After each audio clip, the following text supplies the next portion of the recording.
Halo teman-teman, jumpa lagi bersama saya Yoga di Pak Budi Channel. Kali ini kita akan membahas bagaimana cara mengubah sistem lampu depan di motor Satria FU yang menggunakan sistem AC menjadi sistem DC ya teman-teman.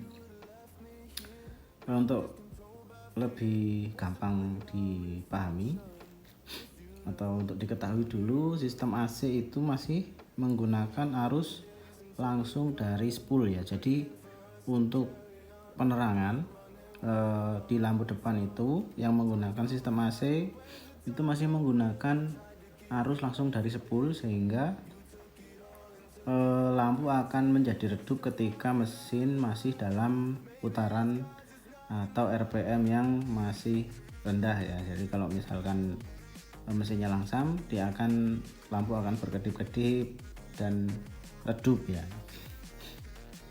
Kalau sistem DC, lampu depan akan mengambil arus langsung dari aki. Jadi begitu kontak on, mesin tetap dalam kondisi mati. Saklar diposisikan posisi on, lampu langsung menyala dengan terang ya. Jadi nggak terpengaruh putaran mesin. Keunggulan dari sistem DC pada lampu depan yang pertama adalah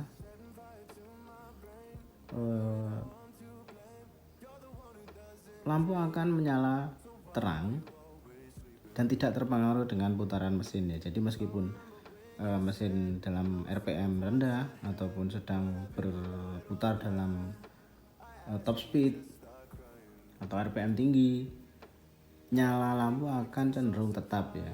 Jadi begitu kontak on, saklar on, lampu akan menyala dengan intensitas cahaya maksimal berdasarkan watt lampu tersebut ya.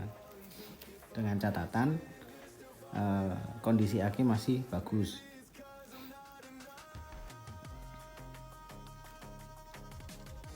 Yang kedua, keunggulan yang kedua apabila motor teman-teman seperti motor saya, seperti Satria FU ini masih tahun 2009 dan motor-motor yang lebih tua, apabila lampunya masih menggunakan bohlam biasa atau halogen, apabila ingin mengganti ke lampu dengan bohlam tipe LED, maka akan lebih maksimal atau akan lebih awet bohlamnya apabila menggunakan sistem DC. Jadi tujuan awal sebenarnya saya mengubah sistem lampu depan ini menggunakan DC karena saya akan menggunakan lampu atau bohlam LED ya. Jadi agar lebih maksimal dan LED lebih awet, maka arus yang dipakai lebih baik menggunakan arus DC.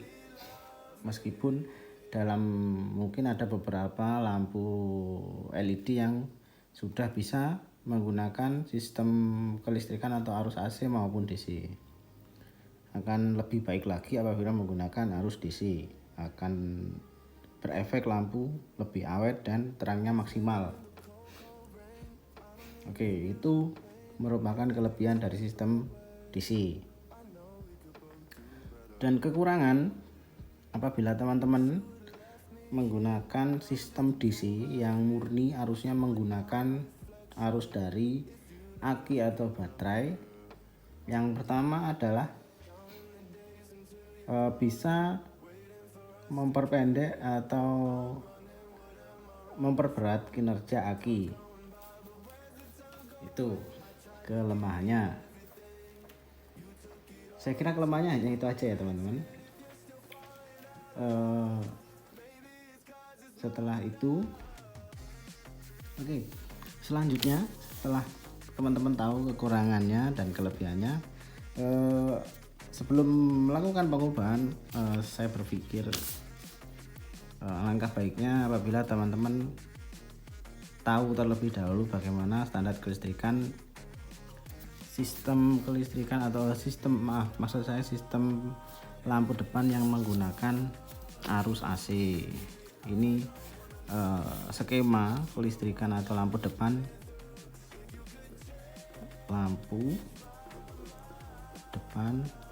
AC ya. Jadi begini, video ini khusus ya, sebenarnya khusus hanya untuk teman-teman pemula seperti saya. Kalau untuk yang sudah berpengalaman atau expert, di skip aja ya teman-teman. Oke, untuk yang sistem AC ya, ini sekali lagi AC atau standar motor-motor lama seperti Satria FU, Honda Astrea Grand, terus beberapa Supra itu masih menggunakan sistem AC ya. Oke, sistem AC ini kiproknya itu biasanya kecil, jadi ada 4 kabel sebenarnya, 4 soket ya, atau 4 terminal. Ini saya gambarkan seperti ini. Ini untuk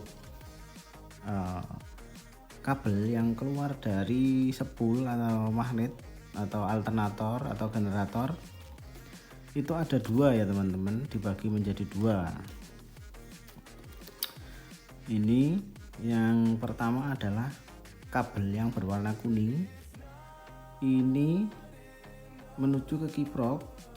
Nah, pada Satria FU kabel kuning ini berstrip putih kalau nggak salah. Nah, ini yang masuk ke kiprok itu ada 2 kabel kuning ya, dan ada kabel putih. Nah, kabel putih ini adalah untuk pengisian ini ditujukan untuk pengisian atau recharge aki, dan yang kuning ini ditujukan untuk penerangan atau sumber arus lampu depan. Oke, di sini untuk kabel yang kuning di sini masuk ke kiprok, tujuannya adalah untuk pembatasan voltase yang akan disalurkan ke lampu depan. Jadi apabila kabel kuning ini tidak dimasukkan ke kiprok atau dilangsungkan ya. Jadi begini, misalkan yang kuning ini nggak masuk ke kiprok begini, langsung ke lampu depan. Nah, itu lampu depan bisa nyala karena sistemnya AC. Tapi apabila digas atau RPM-nya naik, itu menghasilkan voltase yang sangat tinggi, bisa di atas 20, dan lampu depan pasti putus, pasti mati ya, karena terlalu besar kuatnya. Voltasenya terlalu besar. Dan yang kabel putih ini untuk pengecasan ya, atau pengisian aki.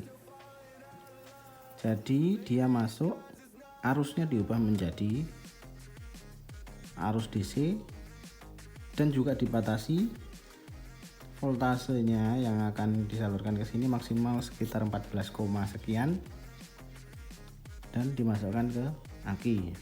Di sini juga begitu.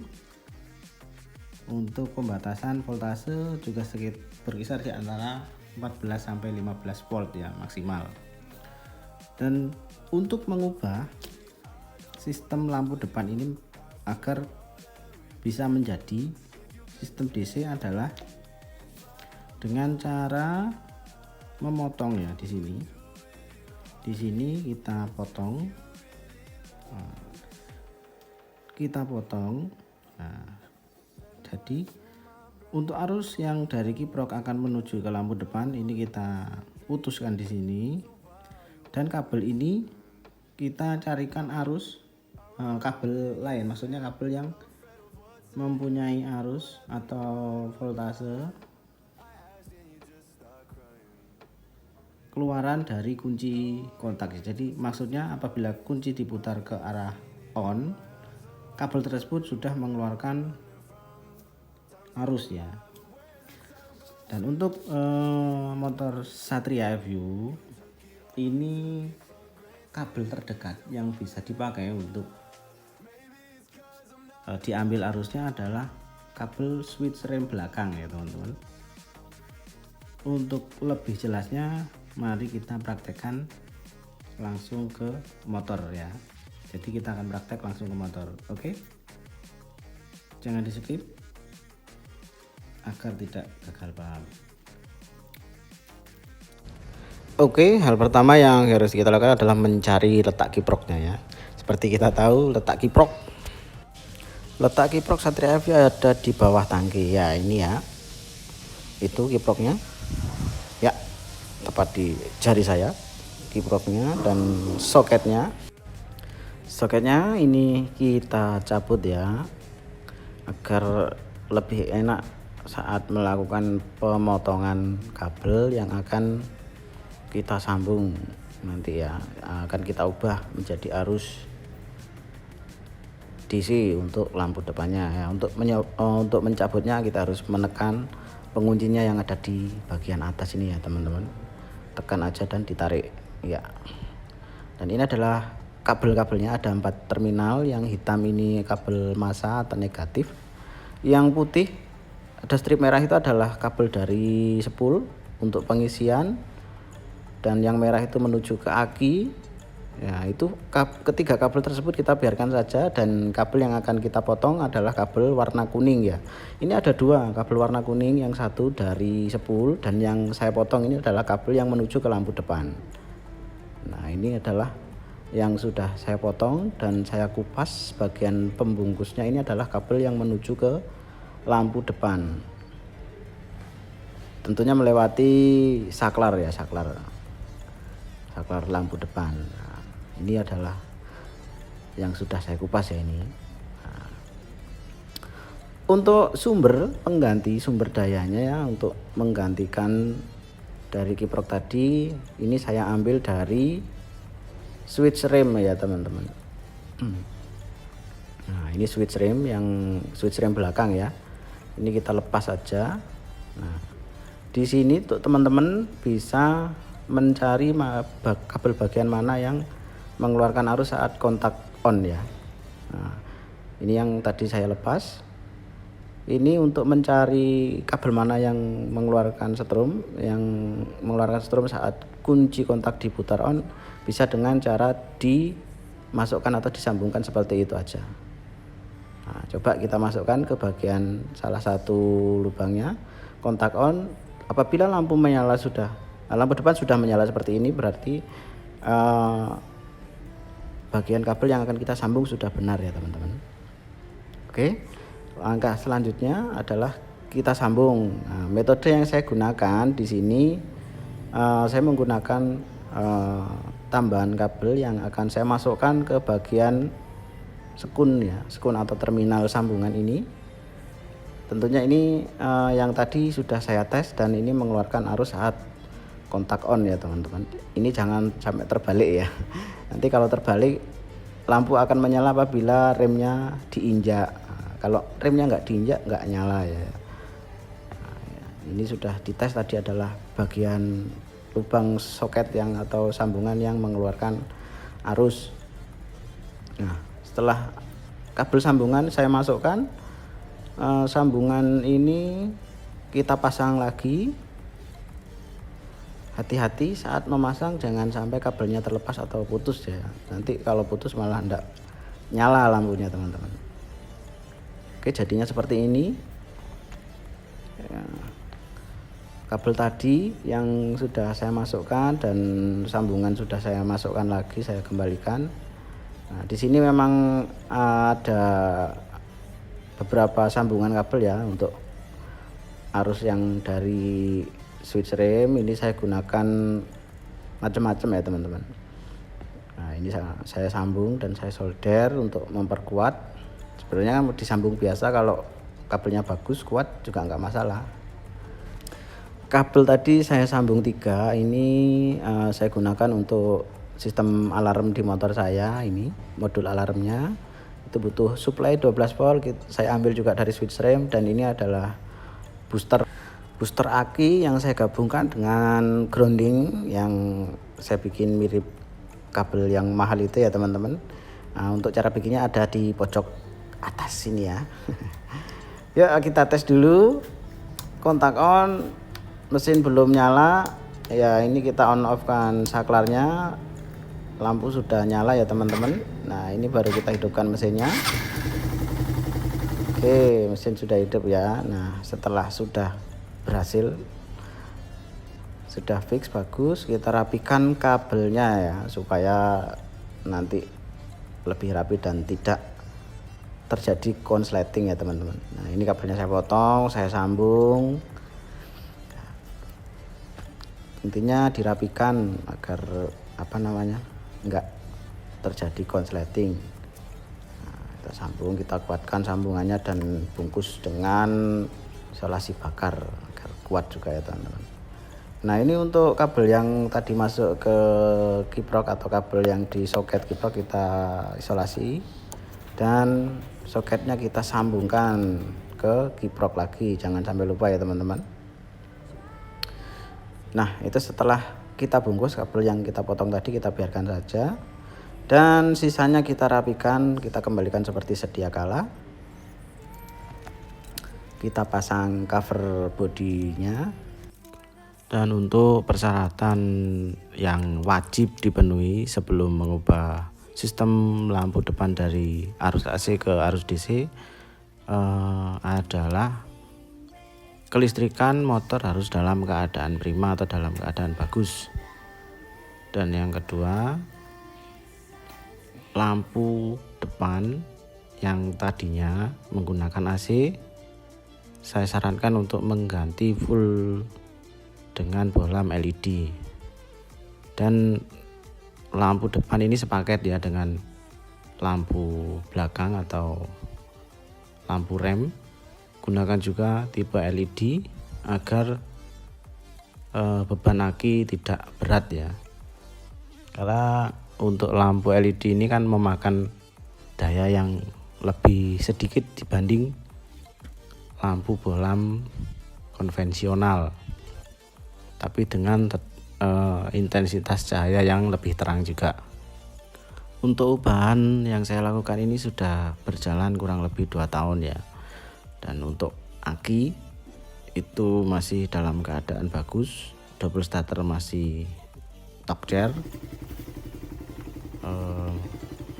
Jadi saya sudah pastikan dulu ya sebelum saya share ke teman-teman bahwa ubahan lampu depan menjadi sistem DC adalah tidak menyebabkan aki tekor. Ya, itu berlaku apabila kelistrikan motor sebelum diubah sudah dalam keadaan bagus, meliputi pengisian aki dan perkabelan. Oke, sampai di sini videonya. Jangan lupa like, comment, and subscribe. Terima kasih.